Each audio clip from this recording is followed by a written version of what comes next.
Mwah, mwah, mwah. Happy Valentine's Day, listeners. Happy Valentine's Day, Alfie. Happy Valentine's Day, Adam.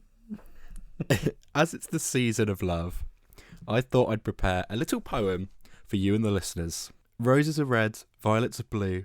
We still defend Joker folly adieu. Sunflowers are yellow, trees are green. I stupidly saw Megalopolis on the big screen. Tulips are orange, rain clouds are grey. We bring you reviews pretty much each Friday. Gravy is brown, stout is black. The listeners demand we bring Michael Caine back. Timothy Chalamet, Jeff Goldblum, Adrian Brody and Florence Pugh, Jamie Lee Curtis, Orlando Bloom, Nicolas Cage and Lucy Liu. Films, actors, television shows. We enjoy the highs and we laugh through the lows. So happy Valentine's to you, dear Moving Up fans. We present a new episode to soundtrack your plans. Love that. Wow, Adam. What a little lyrical genius you are right there. I love the bit where you just started naming actors. Yeah. Mate, I had to make some jumps there. Jeff Goldblum and Orlando Bloom. Yeah, all right. I think we started off well, where you tried to rhyme roses are red, violets are blue. We are defenders of Joker folly adieu. Yeah. Starting off the strong. opening stanza doesn't quite work. Start as you mean to go on.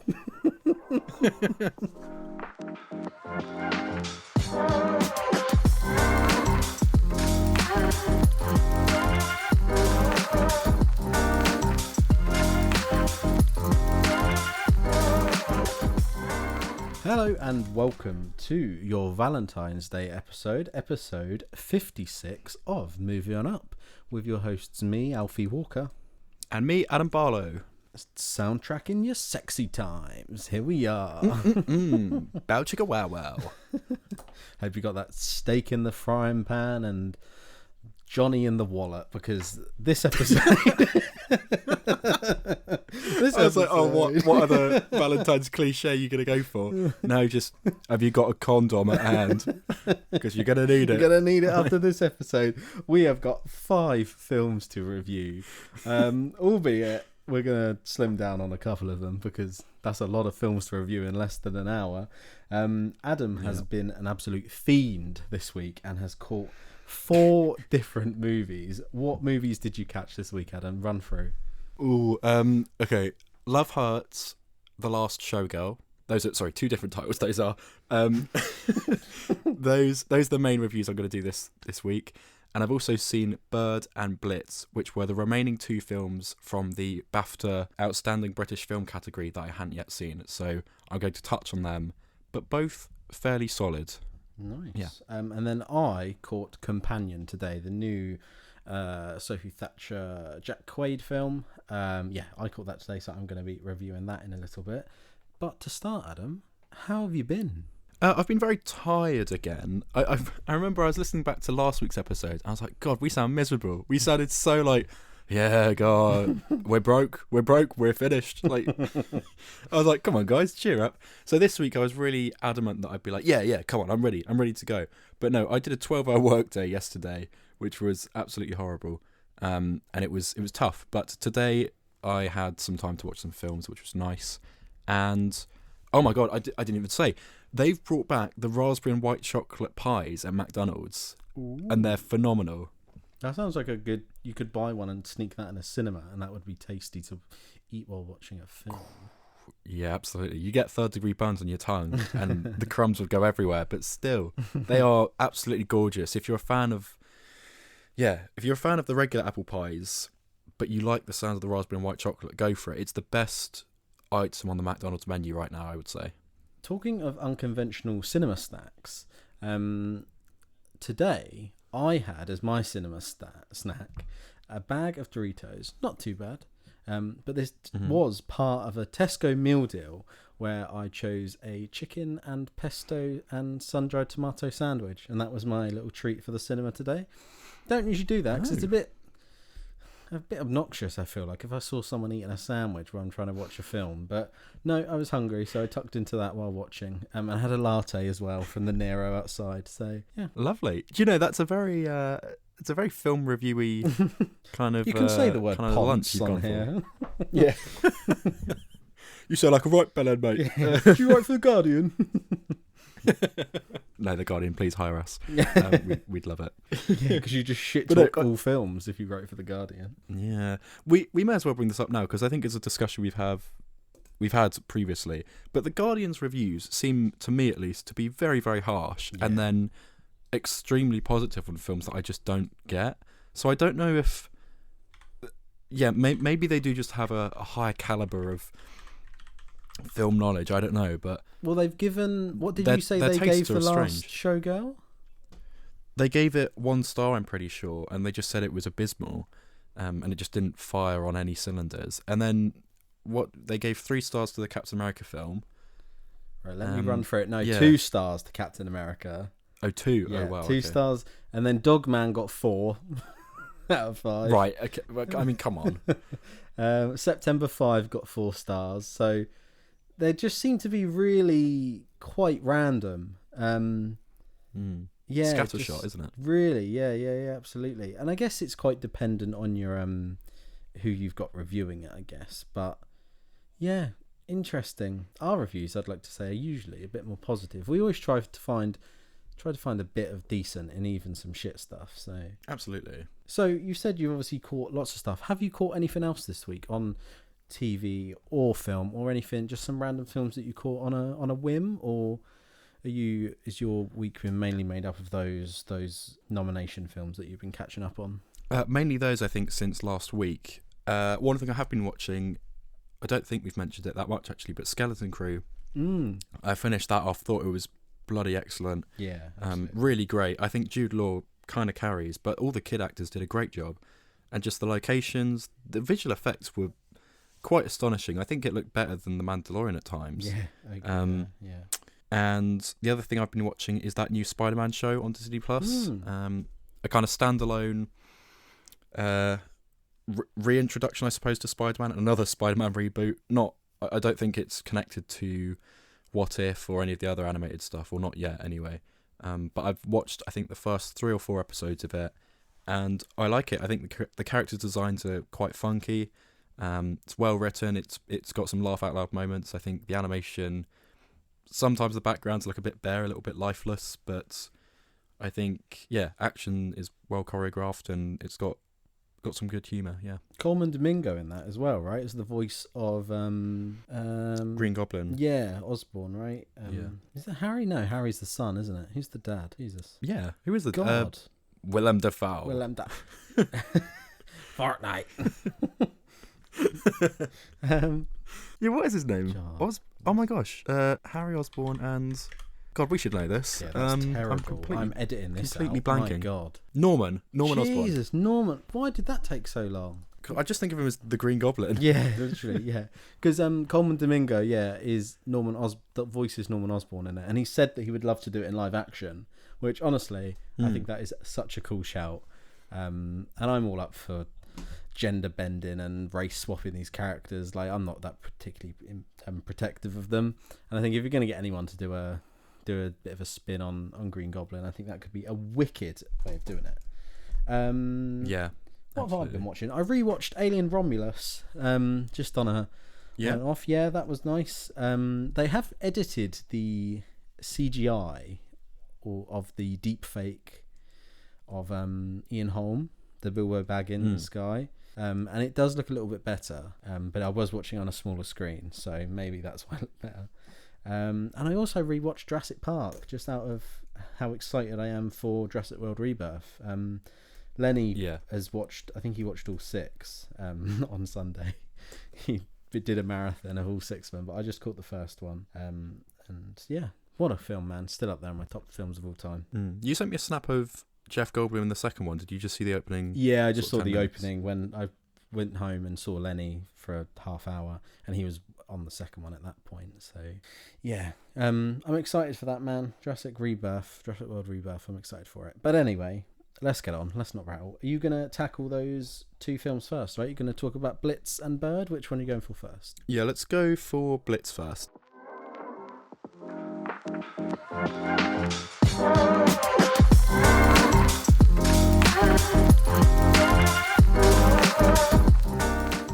So this is the Steve McQueen. I believe it's for Apple TV, right? New film. That's right. I'm presuming about the Blitz. Just gonna do that on an off chance. But go on, Adam, take it away. Yeah. So it's about. Yeah, it's about the Blitz. 1 point to me. He's absolutely well done. Steve McQueen, celebrated director. I don't think I've actually seen any of his other work, which is probably terrible considering I do a film podcast. But he directed 12 Years a Slave, Shame, Hunger, lots of other very celebrated, highbrow pieces of film. Clearly a talented director, and that shines through in this film too.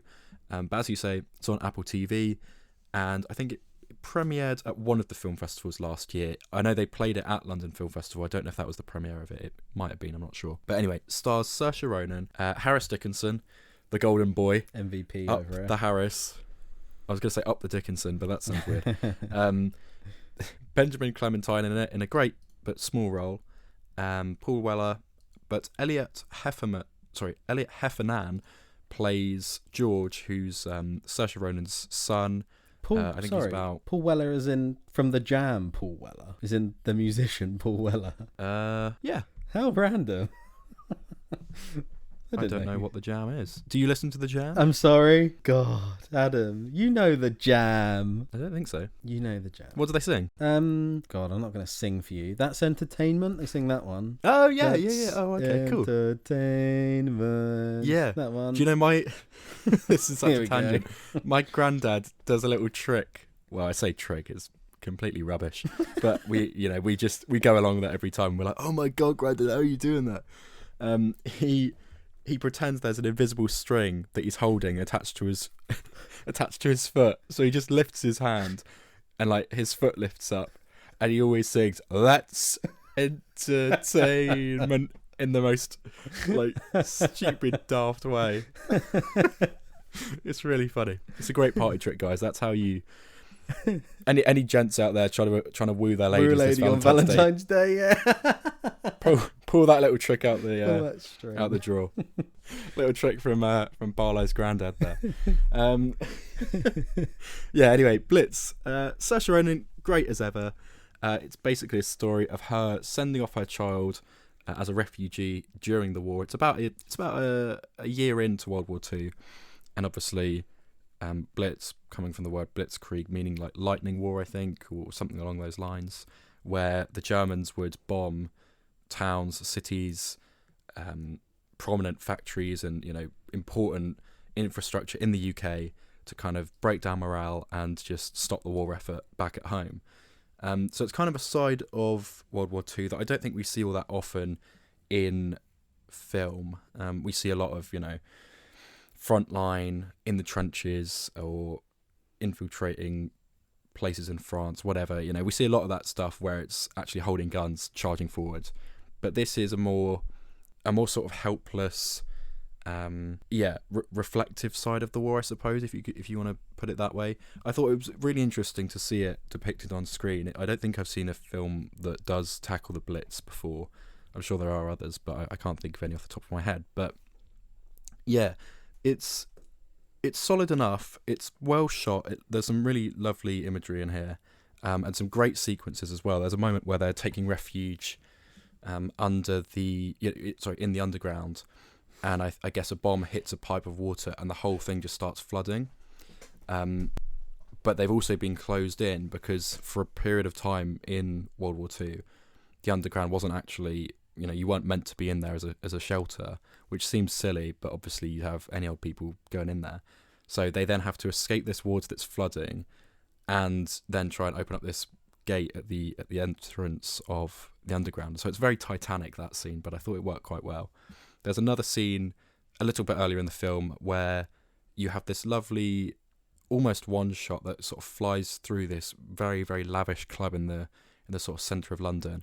And it's rich people giving each other gifts and sort of just having a great time, listening to jazz music, and then it cuts to like a bomb falling, but it just carries on. They're sort of blissfully unaware, and then they just sort of stop dancing, and they all just look to the roof. And then the next scene, it hard cuts, and the whole room is just demolished. Everyone in there dead, And I was like, that's quite cool. It was very, hit quite hard. There's also a moment early on where a kid just dies. They just gets ploughed down by a train, which I kind of laughed at. I just thought it was a bit out of nowhere. Like George, the main guy, basically the kid jumps off the train. He doesn't want to be away from his mother, and the whole story is him trying to get back home, while Saoirse Ronan's character is feeling so guilty about sending him away in the first place. It only spans out like 2 or 3 days, I'm pretty sure. But fundamentally, I think I was a little bit disappointed in it because I was really expecting it to ramp up to this dark ending that never really came along. You keep seeing shots of bombs falling, or this one specific plane flying over and this one specific bomb dropping through the sky, and you're like, oh, okay. And it'll cut back to that every sort of 10-15 minutes, and you're like, right, at the end of this I reckon they're going to hug, and the second they hug they're going to get bombed. But no, it kind of just ends way too neatly and conveniently for my liking, especially when there's so much foreshadowing that doesn't really get a payoff. Does the bomb come back and play an important role? Or no, you've said that as though it's a character. Chekhov's bomb. No. Yeah. The bomb comes in, takes his hat off, introduces himself. He's actually quite a nice guy. Lovely fella. Yeah, I thought it was okay. It's nothing to write home about. It's fine. Sort of solid 3-star film. Yeah. And then you also caught Bird, which is another very British production. Tell us about that one as well, Adam. Yeah, so Bird stars Barry Keoghan, an actor who I've discussed before as not being crazy head over heels for. But actually, I will say this is probably the best role I've seen him do. It also stars kind of people I didn't really know actually beforehand, and I wasn't expecting to like this film as much as I did. But you've got Franz Rogowski in there. Who else? James Nelson Joyce, Frankie Box, Joanne Matthews, Jasmine Jobson, and then Nakia Adams playing the central character called Bailey. It's basically set in North Kent, very rough neighbourhood, spray paint on every wall. Every family seems to have monetary issues or emotional issues, like everyone's shouting at each other, beating each other up, knife crime through the roof, and there's sort of chav culture is the main thing going on. People are just going around breaking law. God, I thought Kent was lovely. Isn't it the Garden of England, Kent? I didn't realise it was like that. I don't know if it was shot in Gravesend or something. I'm not sure. But Croydon. Yeah. But it's a side of the UK that I don't really have much of a connection with, and I just found for the first 20 minutes it was very much like the young girl is following around her brother and trying to watch these people beat up and pay visits to people that have wronged them and basically slice them up. And it's quite brutal. You don't see any real violence, I wouldn't say, but it does a good job of kind of putting you on edge and making it making the stakes feel quite high. But actually it does also an equally good job of making them feel relatable. Like it's a group of people in a sort of culture that I would not really ever get involved with. But actually I was like, oh, I understand why they're too scared to show emotion or show weakness, and actually there's reasons behind these attacks. Well, not that they should ever be justified, this type of violence, but when you see the things that some of their parents or extended family are doing or some of their mates are doing, you're like, yeah, that's just, I don't know how else you get out of that situation, because the authorities are seemingly nowhere to be found. So it's a really interesting setting for the film. The premise of it though really is Bailey isn't getting enough attention from either one of her parents, who have split up and both got partners. Her mum's partner seems to be very abusive. Her dad's partner seems to be kind of sickly sweet, sort of too good to be true. So she ends up basically just disobeying her dad, running away from home for one night, and waking up in a field with a horse sort of licking her face and stuff. And she comes across a character called Bird, played by Franz Rogowski, who seems very aloof, very strange, doesn't seem to have a backstory. He's in search of his parents, who apparently lived in the area. He's wearing a skirt. He's got sort of knee-high socks on. He's just very sing-songy, sort of jumps around, very childlike, very optimistic though as well. He's like, oh, isn't it beautiful? And she's like, what is? And he's like, the day, and just sort of smiles at her. It's almost a bit too like, okay, is this going to go somewhere dark? This seems a bit like it could be a threat. But he actually proves himself to be somewhat of a guardian over Nakia, who kind of steps in when she needs him to. But at the same time, he's not a superhero. He's not some sort of all-seeing, all-knowing prophet or anything. He's just a guy that's lost and trying to find his way equally as much as she is. And it does lean into more of metaphorical, fantastical kind of elements at the end that I didn't see coming. I really thought this film was going to go to a darker place than it did, but actually it ends in a very optimistic, hopeful, and quite moving way. I really wasn't expecting it to be as poignant as I found it to be. So Birds is absolutely worth a watch, I'd say. I know Josh Brooker said that's his pick for what to win, for what should win, out of the Outstanding British Film category. Oh, so nice. Wow. high praise from him, yeah. It's on Amazon Prime. I think it's part of Mubi's lineup, actually. But you can rent it for $4.99 on Apple TV, Sky Store, Amazon Prime. And you know what, mate? I'd recommend it. I do think it's a really strong film. Distributed by BFI, Mubi. Who else was in there? I can't remember. I believe Mubi have Yeah. got an offer on at the moment for 3 months free, or 3 months for £1 or something. I was going to do it the other day, to watch something on there. So yeah, this is on there, so I'll definitely do that. This sounds great, mate. Of the 2 films that you've just spoken about, this sounds really good.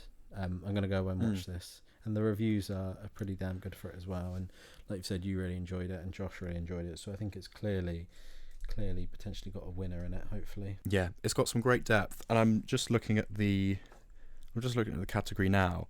I'm thinking it's probably... No, I don't know. I mean, The Outrun's also in there, as is Lee.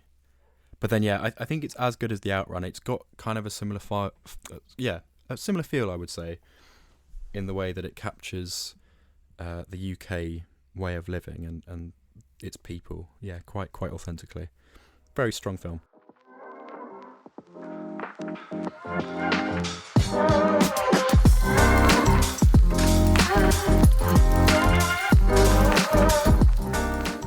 Adam is on a roll today, doing 2 little reviews for us there, and he's got another one for us now. This is Ke Huy Quin's newest one, Love Hurts. Off the bat, the reviews ain't particularly great for this one, Adam, but where do you stand? Alfie, I don't know if you'll remember last week, I said something along the lines of, it's got Ke Huy Quan in it, so how bad can it be? Well, my God, did I jinx it. I went along with my girlfriend, and she thought it was fun and, lighthearted and a good, decent time, right? I wrote my review, gave it 2 stars. I was like, no. It's not that good. Let me lecture you on cinema. So, yeah, Ke Huy Quan, obviously, adorable, brilliant, talented, great martial artist and actor. He's brilliant in this film, so he can walk away scot-free. Okay, I don't want to hear any slander against Ke. He's great. He plays a realtor who is a sort of ex-hitman, ex-assassin who worked for his brother, and fell in love with a partner in crime played by Ariana DeBose called Rose. Rose is presumed dead / found to be alive very early on in the film, even though she was sort of set up before the film, a few years ago. And Ke Huy Quan's character Marvin was said to have finished the job and killed her. It's revealed very early on that he actually just fell in love with her and couldn't do it, gave her a plan to escape, and caught up in all of this is some sort of embezzling in funds and some sort of monetary scandal going on that is a little bit knotty. And to be honest, as soon as there is a plot like this in films, I do just tend to switch off a bit. Yeah, sounds fun. Do you know what I mean? Like, the second it's like, oh, but you stole, the money moved here, and then I'm like, I've lost track already, and we're like 10 minutes in. So I'll just have to admit defeat on that front. Let's hope it looks nice and there's good comedy. Womp womp. Yeah. It looks so gaudy, man. It really does. Like Valentine's Day, you can have some lovely heartfelt presents, and then you can also get some tacky shit, man. And this is in that latter category. My God, it's like John Wick, but it's needlessly bloody and violent, which I don't think John Wick is, to be honest. Did you ever see Violent Night with David Harbour? Yeah. it's got a similar kind of atmosphere as that, but that's so much better and so much funnier. The comedy in this just doesn't really hit. I think there's a couple lines that I laughed at, maybe, and some scenarios that I just found to be inherently, giggle-inducing, I guess. But it wasn't really deliberate, I wouldn't say. Sean Astin's in here as Cliff Cusick, who seems to be an employee who just gave Marvin a chance but doesn't know anything about his assassin history, and he just plays the most unbelievably kind and perfect man. He plays that in every film ever, doesn't he? Yeah, that's true. But he's got a cowboy hat and he's got this silly accent, and he's like, "Well, Marvin, when I met you, you were a different man, and now look at you. I'm so proud of you. We're gonna holiday together," or something. He's just saying all these cliches. On ice, and you can scream my name as loud as you need, sugar. So, someone do an edit of Sean Astin's character in Love Hurts meeting Whiskey from Kingsman. That'd be fantastic. Yeah, man. Just the second you meet this character, you're like, yeah, you're dead. You are so dead. You've got Marshawn Lynch in there, Daniel Wu. Who else? Leo Tipton. Who plays the assassin character? Mustafa Shakir plays a character called Raven, who ends up falling in love with one of Marvin's co-workers called Ashley, played by Leo Tipton. My God, the cringiest, deliberately so, I think, or I hope, some of the cringiest dialogue I've ever heard. They just fall in love under circumstances that are so wild. You're like, what? Just completely. The second that subplot comes in, you're like, right, I'm turning my brain off. You've got Rhys Darby in here, who seems hell-bent on picking the worst projects known to man. He's basically B-Tech Hugh Jackman mixed with Taika Waititi. You know the actor if you don't know the name. God, who else is in here? Cam Gigandet plays Rennie Marlowe. Oh, he's just irritating. Who's the... Drew Scott plays Jeff Zaks, who's the neighbour of Marvin, and another realtor. What's a realtor? Is that the American name for a... real estate agent. Sort of a state real estate agent. Yeah. Cool. Yeah, so he's got, like, basically a role the length of a cameo. He dies in the most gruesome way, but it is really funny, actually. That was the one bit, because I remember there were people in the audience that clearly didn't know it was going to be as violent as it actually was. I didn't realise it'd be violent from the trailer that I've seen once. It's very violent, I would say. I think it's a 15. I actually thought it's kind of comedically done, but you know the Kingsman, it's got that sort of level of grim, just pessimistic death. Yeah, there were clearly some people in the audience that just weren't expecting it to be that kind of film at all, and that was funny to see their distaste and their disgust towards the film. Yeah, mate, it's 80 minutes, so I was like, right, surely I'll give it the benefit of the doubt, because 80 minutes is phenomenal. That is impressive for a film in 2025 to be shorter than Tom Cruise. My God. Yeah. About Warwick Davis height, I'd say, this one. Yeah, dispatch, I'm just coming around the corner now. Yeah, and then it cuts to the car, bring that over football. Oh, I love TikTok. God, not something you should say on a film podcast. I love TikTok, by the way. Those 30-second shorts, cool. I don't actually watch films at the cinema. I just watch reviews on TikTok. Yeah, I watch the films in 25 parts illegally uploaded to Twitter. Oh, well, mate, but 83 minutes. I was like, come on, surely. Is that including surely there's credits? some redeeming. Yes, yeah. There must be some redeeming factor here.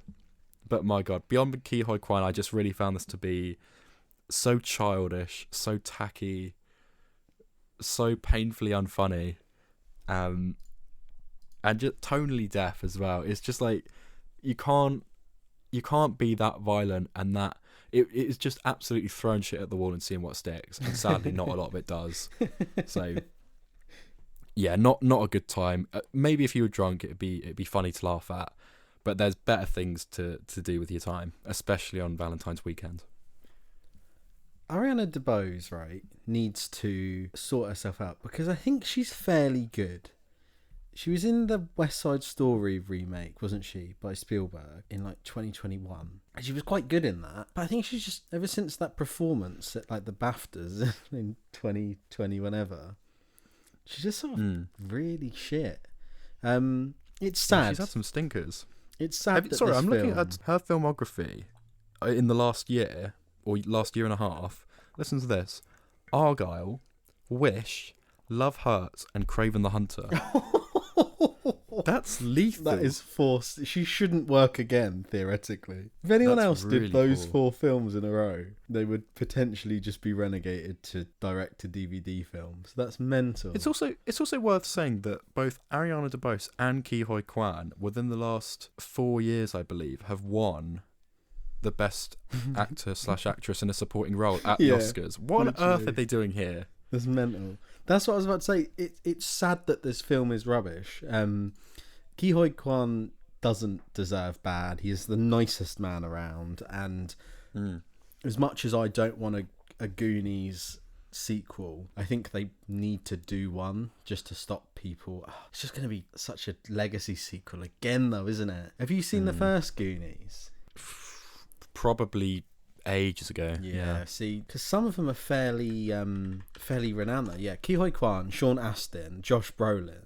Those are the three main sort of ones in it. Do you know what though? If you get a cast with those 3 in it, it would be fab. I don't care if it's a legacy sequel that much, because those 3 would carry it. Ghostbusters Afterlife was a good sequel, and that was as legacy sequel as you can get.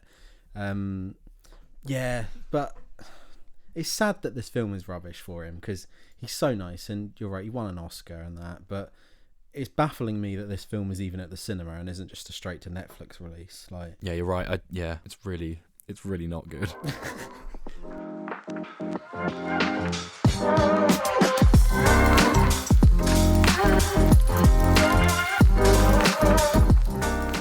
Right, it's time to discuss another film that might be fitting for Valentine's weekend. Compagnon.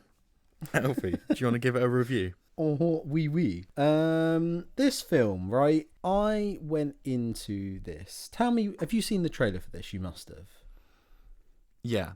What's confused me is people have said, or they've avoided talking about the fact that she's AI or a robot, but that's in the trailer and it's very on the poster. In the trailer, absolutely. And this is what's confused me. She's very clearly a robot in the trailer, and she's in the film, no doubt about it. I think maybe they put that in the trailer because if you didn't, this film's got nothing to go off.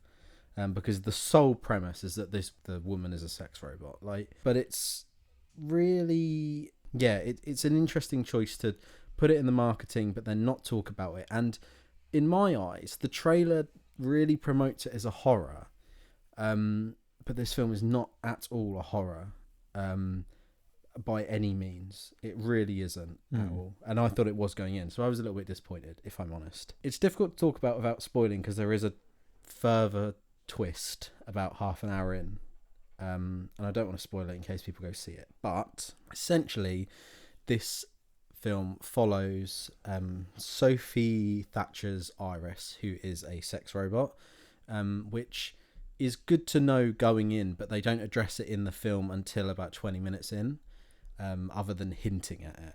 And she is Jack Quaid's character's Josh, I think his name is. It's his girlfriend. The sort of just events happen, and you can guess from the trailer it's about this robot maybe doing stuff. I don't really want to spoil it. It's quite difficult. Off the bat, this film gave me Cocaine Bear vibes. Don't know why. Oh, right, okay. Maybe just because they're in a forest for the whole film, and it's sort of it's quite violent in a way. There's certain shots where it's like, oh, didn't think that would be here, but it just sort of gave me Cocaine Bear vibes. But also just in the way that, personally, the film didn't do it for me. I've seen lots of really good reviews for it, and people are really liking it, and I think it's at about 80 on like the aggregate sites and stuff. But I'm fairly sort of mid on it, and I don't think it's gonna. I know not every film you go see at the cinema has to be a masterpiece and has to leave you thinking, but I definitely won't be thinking of this one for much longer. That's all I can say. Nonetheless, Sophie Thatcher is excellent. as this robot, and she really portrays it well when, very minor spoiler, she finds out that she's a robot. And there's a real sort of toss-up between, sort of similar how the synthetic was portrayed in Alien Romulus, where 1 minute it's quite dumb, and then the next minute it gains intelligence, and then all of a sudden becomes more sort of, intelligent and a bit more predator-like in that it's able to hunt and stuff almost, or sort of higher cognitive ability. She plays it really well. Jack Quaid is just Huey from The Boys in this film. I haven't seen him in much else. I think maybe that's just his kind of acting. But it fits. Having seen his latest, he's in Novocaine, which is coming up in the next couple of months. I think that also looks to be the same role, basically. Yes, the one where he can get hurt. I had the trailer for that before this, and he doesn't feel it. Yeah, it feels like maybe it's the same film as that. But as I said, the reveal that she's a robot is in the trailer, but the film treats it as a reveal sort of about 20 minutes in. And then there is a further twist, which I think then made me engage with the film a lot more. I was a bit like, oh, this is going to be a long 97 minutes. But then no, when this sort of first twist kicks in, I was like, okay, cool, it's going somewhere. But overall, I wasn't blown away by it. I think the soundtrack is excellent. They've so specifically picked theme or songs and certain lyrics and put them specifically in the film at certain times to really fit the scene. And you're quite right, it is a Valentine's film. It's all about like love and stuff. A little bit funny here and there. People around me were really laughing out loud, to be honest. But it was an empty showing. It was, I think there was maybe 10 of us, and this was in the biggest room at my local View. This View has like a stage in front of the screen, so this room is a big room, and there was maybe 10 of us in there. At 97 minutes, it's a sit down and watch and enjoy, and just take what you do from it. There's clearly commentary on men and their girlfriends, and there's a whole thing about how intelligent you want your robot to be. And there's clearly commentary there on like he chooses for her to be only 30% intelligent. So that he's dumb and can have her way with her kind of stuff. And there's all sorts of commentary like that.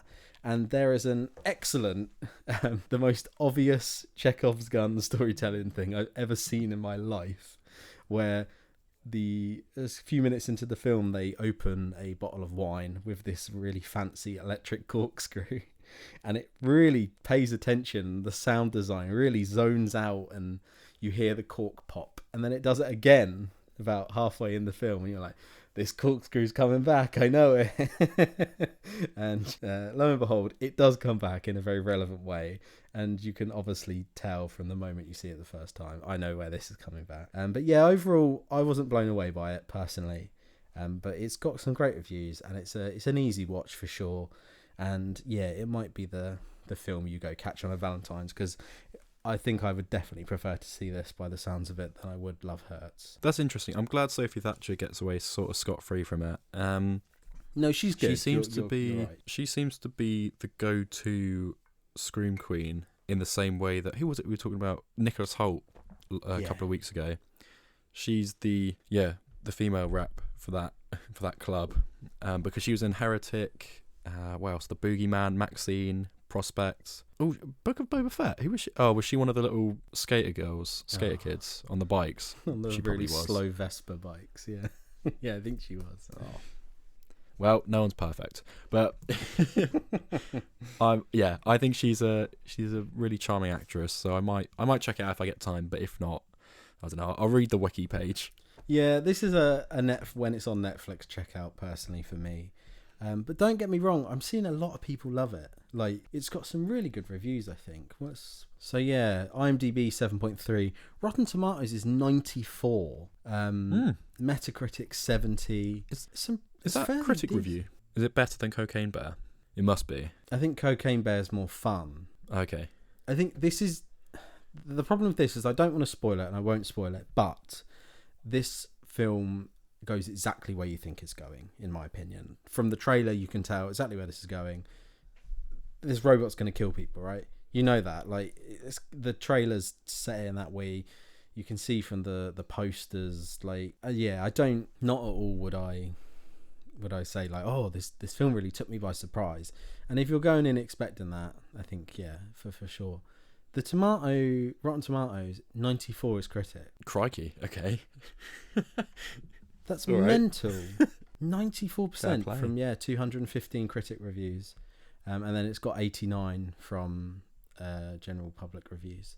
Wow, that's mental. But yeah, people are loving it, and good on them. And there's some, like I said, there's a twist sort of 40 minutes in. There's a twist a little bit further down the road as well. And it's fun. It would be a fun Valentine's Day watch.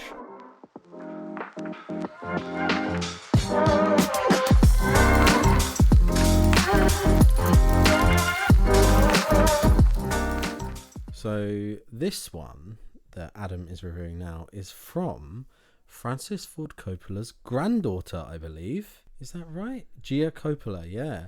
I wonder if it's better than Megalopolis. Well, if you set up any film with that, the answer's always yes. Unless it's Love Hurts, in which case the jury's still out. I found The Last Showgirl to be quite an engaging watch, actually. I want to say before I get into the review, and I feel like we have this conversation once every 3 months, but my God, the etiquette in this cinema, my guy, some of the worst I've seen. No, Someone really? was actually snoring the seat behind me about 20 minutes in, and I get the cinematography is very hazy, and again, it's kind of dreamlike a little bit, sort of bright lights, lots of montage sequences, which I would say too many actually, and I kind of forgive him for falling asleep because there were too many transition sequences and not much plot to it. But God, I really find it so disrespectful when people A, fall asleep, and B, snore. And our girlfriend left him snoring for a good few minutes. I'm like, I would have nudged my partner the second they start making noise. The first snore comes out their nose. But go to bed rather than the cinema. I just don't get it. It's a shame. It's a waste of their money as well. But anyway, so there was that. And this showing was also, I believe, an advanced screening. So the next showing of The Last Showgirl that I've seen at the Odeon is, I think, 2 or 3 weeks away. On top of that, it also had an interview at the end, after the credits, I think arranged by Picture House. And this was a very good deal in my mind, because the film's 89 minutes, Tom Cruise with a little bend in the knee. And this interview went on for about, I'd say, good 15-20 minutes. It was a really substantial and deep discussion, like better than I thought it was going to be. It wasn't like any sort of YouTube video kind of thing. It was really well produced, really well shot, this interview. It was in a lovely little, I don't know if it was Pamela Andersons' house or what, but it looked lovely. And yeah, just well framed and everything, really nicely edited and you know, all that good stuff. But maybe that's the journo student in me talking.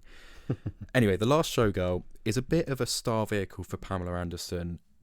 If you've never seen her work, she is a Baywatch graduate, basically, was in this very, very popular show from the 80s and 90s that I think ran for a ridiculous amount of time. I think the most notable thing, sadly, about Pamela Anderson is that her sex tape leaked, and there's been shows and I think a film about that whole scenario. I think Sebastian Stan did one with, I was going to say, who's the actress that played Cinderella? She's in that second Mamma Mia film as well. What's her name? Lily, is it Lily something? I'll look that up quick. But unfortunately she got a lot of slack and a lot of flack, from the media, from just viewers and stuff like that. And she's always had a really rough and tricky time, I think, in Hollywood and with getting work following that. And because it was one of the first sort of big scandals before like porn sites were a thing, really. But this was like, it was handed around on DVDs and hard copies, and it's a really bizarre situation. I've not seen the show with Sebastian Stan, but you're gonna say I've not seen the sex tape.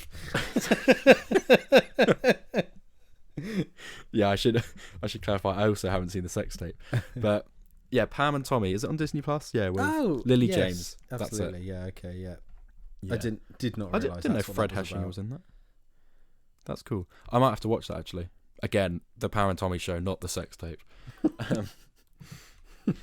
That's right at the top of my watch list. Put it on Letterboxd. No, but anyway, Pamela Anderson, bless her heart, she's had a bit of a difficult time, but she's here in a film that clearly she's poured her heart and soul, blood, sweat, and tears into. She really gives this her all. It feels like she's almost, I don't know if she has, but she's like gone back to acting school, because this is not someone that's done Baywatch, which is a very camp and cheesy show from what I know of it. My mum grew up watching it and she loved it, but that's not a glowing review. It's iconic, she it's watches any old show.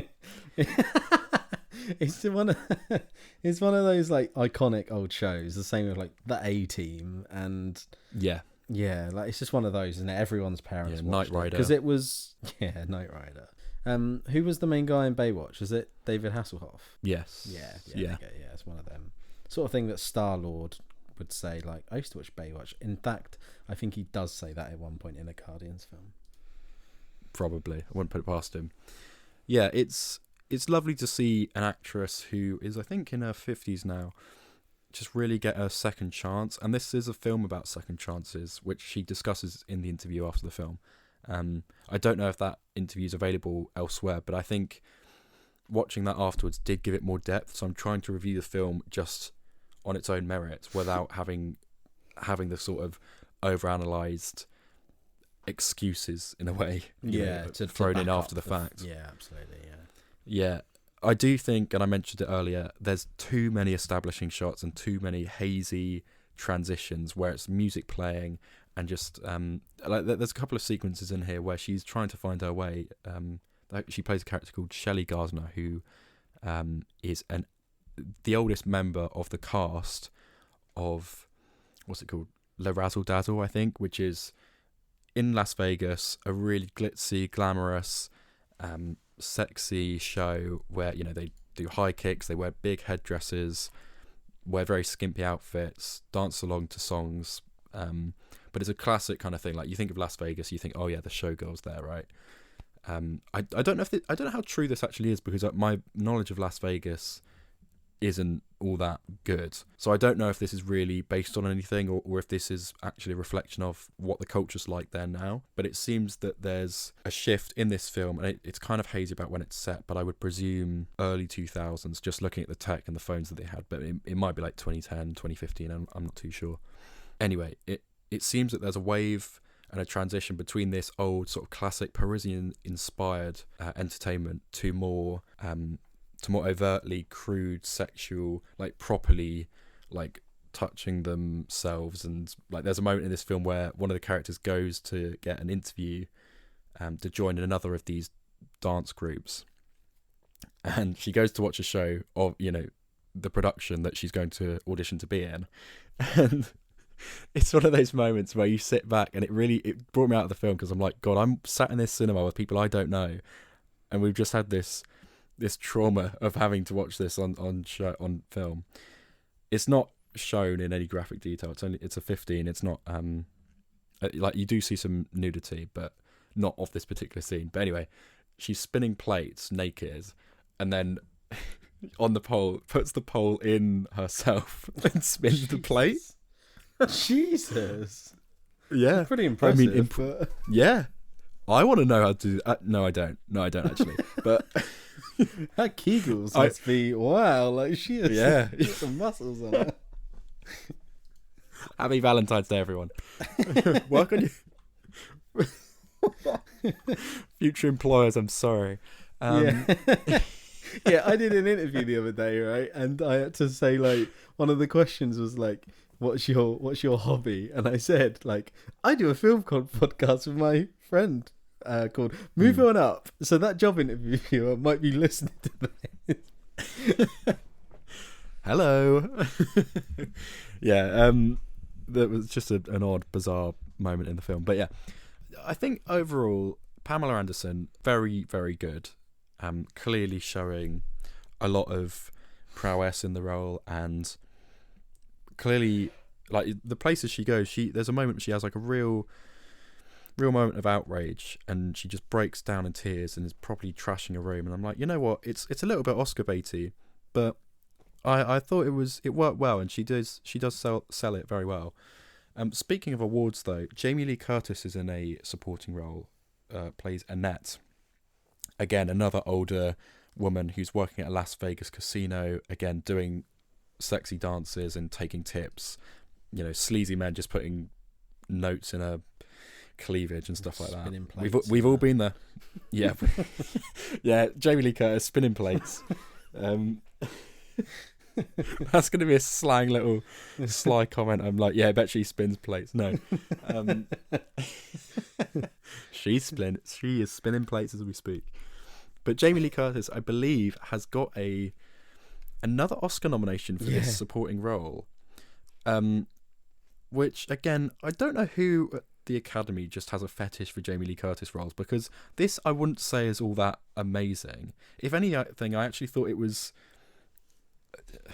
I don't know, a little bit of a childish role almost. Like it's very face value. It's just this loud woman. It's almost the same role she plays in The Bear. Just an older woman who doesn't give a shit. And I'm like, yeah, that's empowering in a way, but also it's quite one-dimensional in this. And I don't know how well it worked. But I mean, if she wins that off the back of her winning that absolute travesty of a win, you know, no hate against Jamie Lee Curtis at all. She's a great actress, but I don't know how she won for Everything Everywhere. I was about to say. Again, it seems like the same vein. Like she's just got she some doesn't dirt on one need of the voters or something. She doesn't need this nom here. You've also got the Kiernan Shipka, Brenda Song.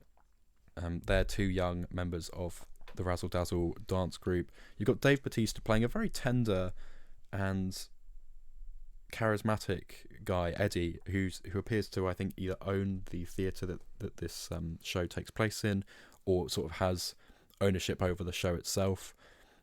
He seems to have a history with Shelley that's sort of fleshed out towards the end. And there's a little bit of a plot twist, but it's not anything you kind of can't foresee. You've got Billie Lourd, who is Carrie Fisher's daughter, playing Hannah, who is the sort of estranged daughter of Shelley Gardner. They just don't really have a great relationship. She goes along at one point in this film to see the show and just isn't at all impressed by it. She's like, well, you missed all my childhood. Like, I live in a different city. You've spent all your time in Las Vegas doing this show that I kind of hoped would be more worth it than me. And having watched it, I can't really defend you. So that's a really interesting point of conflict in the film. And I think that is where the film is strongest, when it leans into that tricky space where you're like, you're rooting for Shelley Gardner because she's the main character and she's got a love of the art and a love of the work. But also Billie Lourd has a very good point that she's been a bad, just straight up unsupporting mother. This film gives me, well, for a start, I think people thought this film was going to get more attention at the Oscars than it has. And I think in quite a similar way, this film, they were hoping to do with this film what The Substance has done for Demi Moore, I think. The way that it's an actress that had a career and then sort of faded out of view. Sort of similar to Ke Huy Quan as well, I guess, where they just disappear from acting and don't get the roles they want and fade away, and then they make a huge comeback. And I think that's kind of what they wanted with this film. But unfortunately, it hasn't gotten the Oscar noms they were hoping for, but it has been noted 100% at Golden Globes and all of that kind of thing. So the praise is there.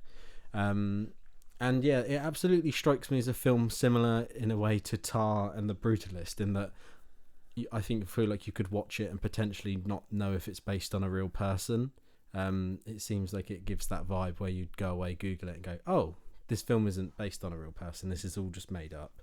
I think that's definitely the vibe they seem to be going for it. But yeah, I've seen plenty of praise. And what did you give it on your star ranking in the end? Gave it 3 stars, I think. Okay, decent. I think it's perfectly watchable. I liked it, but I wouldn't be at a miss, or at a loss rather, if you saw it and turned around and was like, actually I found it a bit boring. Yeah. Because I do think it thinks it's more complex than it actually is, and I think that's evident when you hear Pamela Anderson talk about it in the interview. She's like really saying, this is such a powerful role to take on, and I really found it to be so in depth. And I'm like, yeah, kind of, yeah, sure. Like, yeah, it has its moments. But interview at the end has absolutely influenced your overall sort of view of the film, I guess. Which is a shame, because that should be present in the film without having to watch an interview after. But hey, yeah. Jason Schwartzman also having a cameo in there, which is funny. Someone said on a Letterboxd review that he's in full Keemstar makeup, and I'm like, yeah, accurate.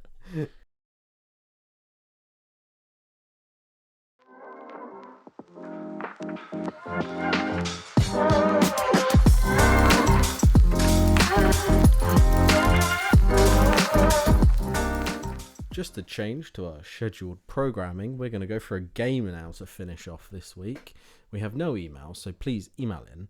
But in the meantime, take it away, Adam. What game are we playing? You've got a choice of 4 here. You've got one called Name It, one called Blockbusters, one called Soundtracks, and one called Big Screen, Little Audiences.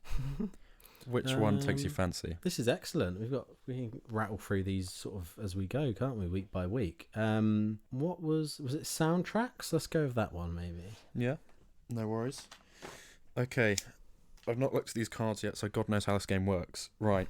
Okay, so this might have to be me quizzing you, if that's all right. Okay. I can give you I'm hints. Ready. Okay. Who won the Golden Globe Award for the Best Original Song in 2024? Was it Billie Eilish's Barbie one? It was indeed. Well done. Yes. These shouldn't be too hard.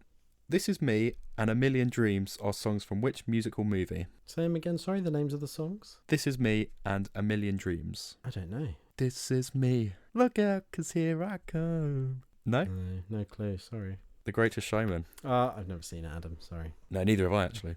How have you avoided that soundtrack, though? My God, we had, both the DVDs. We had both the CDs. We had the regular one, and then they redid it, 2 years later with Brendan Urie and James Arthur and a whole random... Weird.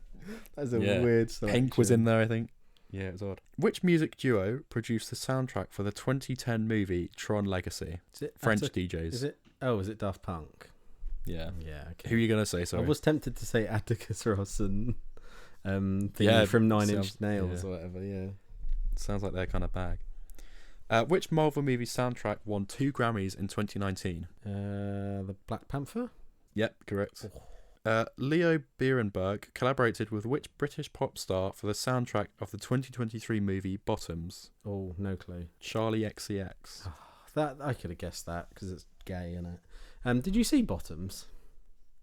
No, it was on Amazon Prime for the longest time. I'm like, I need to watch that, and I think they just took it off the other day. I think I was what was I watching on Amazon Prime the other day? I was watching something and it said 21 minutes left. But it let you finish the film, but then as soon as I finished the film it disappeared. But I was like, oh my God, am I gonna even be able to finish this film? Crazy. We'll do a couple more. Which actor sang Singing in the Rain in the 1952 movie of the same name? That's terrible. I actually don't know. That's so bad on me. Gene Kelly. Yeah, that's awful that I didn't know that. That's shameful. I forget his name, don't worry. And we'll finish with one. In the 2010 movie Easy A, what song does Emma Stone's character Olive listen to from a musical greetings card? I don't know. Oh, great film, actually. I watched it for the first time last year. Really funny. It's got Stanley Tucci in it as well. Pocket Full of Sunshine by Natasha Bedingfield. I got a pocket full of sunshine. I got a pocket full of sunshine now. I know, something like that. Yeah. Great film. Would recommend. Good rom-com, actually. One for your Valentine's Day. Yeah, I guess so. One for your Valentine's Day watching. Yeah. Have you got any plans for Valentine's Day, Adam? We're going to the Ivy in Bournemouth. Yeah. Hello. Yeah. So very excited about that. Don't know how I'm going to afford that, but should be quite swanky. Looking forward to it. Yeah. I've also been called into work. I did book it off as holiday, but they've got plinth change, i.e. they're taking off all the Valentine's products the day of Valentine's Day, because heaven forbid anyone buys anything after. I don't know. So yeah, I've been called into work. Yeah, sort of 4 hours in the evening. But I love the way shouldn't be too bad. It's being referred to. What was the term? Plinth change. Plinth change. Yeah, it sounds like a Roman ceremony or something, right? Yeah. Changing of the guard. Yeah, it sounds so prestigious. I.e. taking off some products. It should be a good Valentine's Day though. Yeah, hopefully it's okay. You got any plans? Yes, I am going. Well, we booked a table at somewhere nice in a local area. This lovely sort of restaurant bar. And then Monday afternoon, we got an email saying, We are no longer offering our standard menu. We're only offering a set menu, and it's £90 a couple. And I wouldn't mind paying that if the set menu is all right. But there were 3 mains. It was either steak, sea bass, or tomato pasta. So, yeah, we cancelled, and we're going to go to an Italian in another little town near us, and then go for a few bevies after. So, yeah, pretty chill one, but I'm looking forward to it because I haven't been out for a beer in a while. So decent. Yeah, on the front of menus, I don't often go to places where you do have to have a set menu, but I had a missed call from them yesterday. And they wanted me to select either the Valentine's menu or just their regular menu, which is, regular menu's fine, way more choice, obviously. And I think it's a bit cheaper. So I think that's the one we're going to go for. But we did look at the Valentine's menu. Sounds lovely, all the food. But it was, I think, £65 per person. And I was like, oof. Sorry, the Ivy. I'm sure it's excellent and I'd love it, but... You are still in Bournemouth Town Square as well. It's not like you're in Royal Kensington or something. Yeah. I'll take my money to Starbucks up the road. Thanks, no. But I am looking forward to it. We'll report back on it next week, maybe. Yeah, there we go. There's our cold open sorted. What dirty stuff did we get up to on Valentine's Day? How rambunctious. Thank you Rambunctious. Rambunctious. I've not heard that word in a while. Oh, sorry, before we go, BAFTAs this weekend. Oh, yes. Adam is trotting his stuff down to the... where is it organised? The Gala Hall, isn't it? Ceremony? South Bank somewhere. Yeah, somewhere there. Adam's going there. Managed to get a sneaky ticket. So he's going to attend a bit of the backstage palaver. So keep an eye on the social medias where hopefully Adam will be able to keep you informed about his little evening out. What are the social media handles, Adam? Social media handles are on TikTok at Moving Up, at Moving Up on Instagram also. Or you can go to my Instagram, I'll probably post a bit there, at journalist Adam Barlow. Look at that. If you'd like to email in, which we would love, we don't get enough emails in. We know people listen because I can see the stats. So please email in. Tell us what you're hoping to win this Oscar season. Anything you recommend we should check out, or tell us what you're excited for the rest of the year. We've got some correspondence from our Instagram story on that front. Better Man, anything but Amelia Perez, Coleman Domingo, Kieran Culkin, Saoirse Ronan, and Bird in Best British Film. Yeah, all of those are solid choices, to be honest. But absolutely, please email in. Tell us a bit about yourselves, why you're listening, anything like that. We'd love it. The email is hello@movingup.com. Lovely. There we go. That's our Valentine's special. Hopefully you've loved this episode as much as we loved making it. Lovely stuff. Yeah.